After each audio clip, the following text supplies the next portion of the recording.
Welcome to America's Freedom Seminar.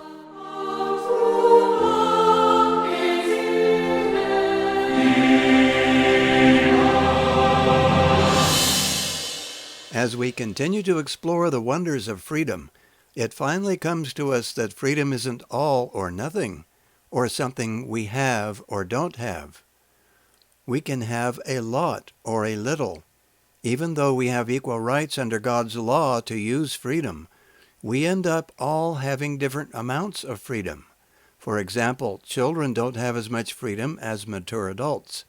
What we have is also dependent on the freedom that others have as well. Do we remember that our personal freedom depends on Mother Nature's services as well as other people's?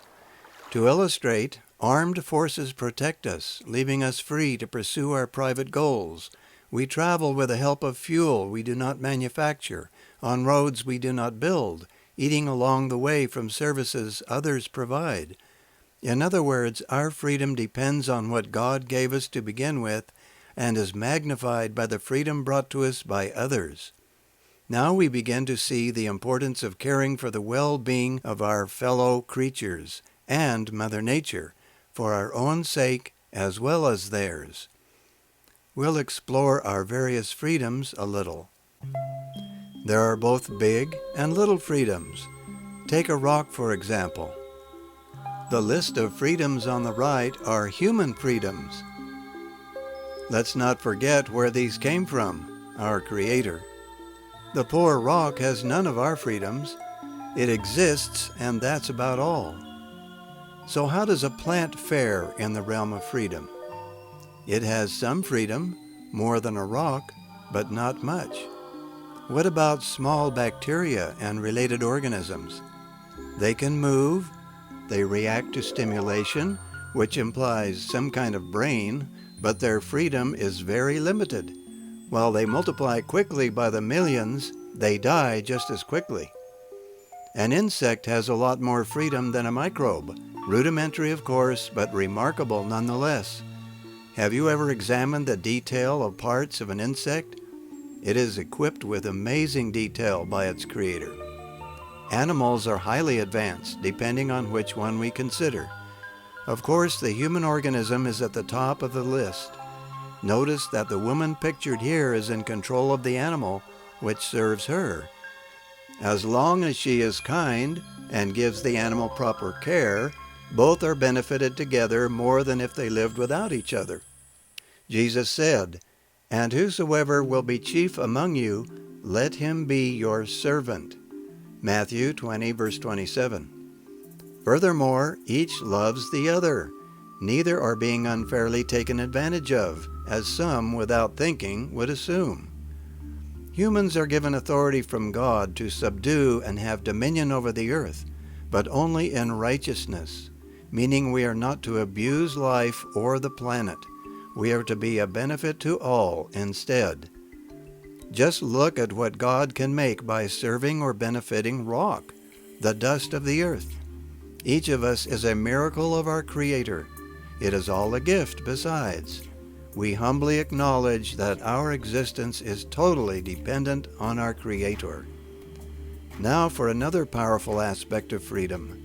It isn't static. It can grow or diminish. It can grow when we work together. We've known this all along, but perhaps we haven't thought of it this way before.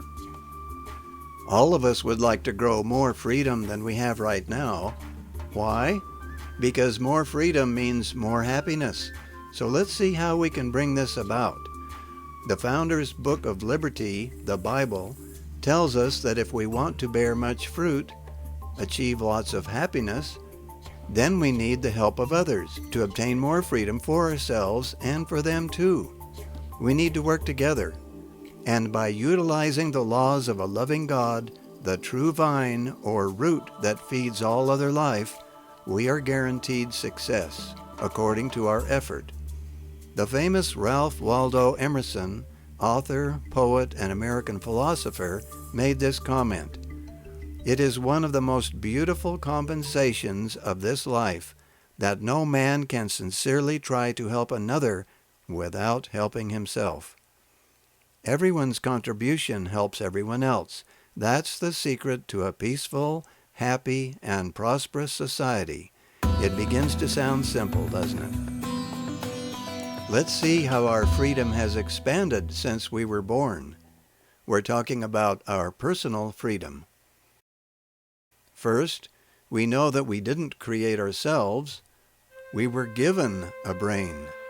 As it grew in knowledge, it also grew in its ability to make choices, and we learned as children that good choices expanded our personal freedom. But freedom demands more than just a brain. We were also given arms to express our freedom, our choices.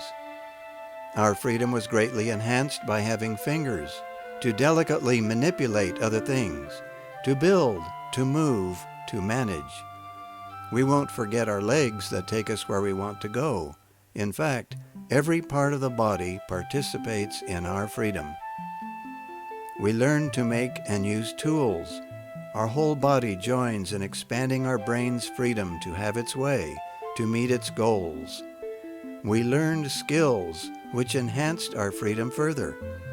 Doing more and better expands our freedom. We learned to work with others.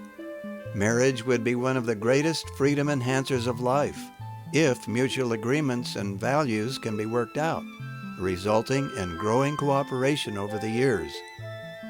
By delegating portions of the world's work to others, our freedom expands in amazing proportions.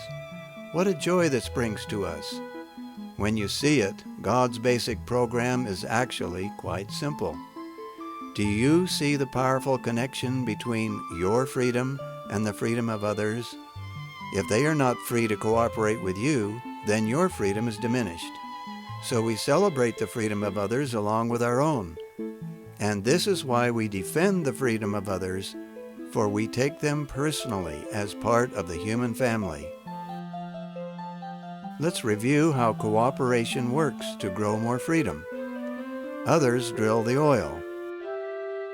Others transport it. Others refine the oil.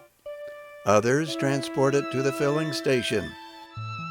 Now you have more freedom to travel. Let's review some additional freedom insights. It is a gift from God.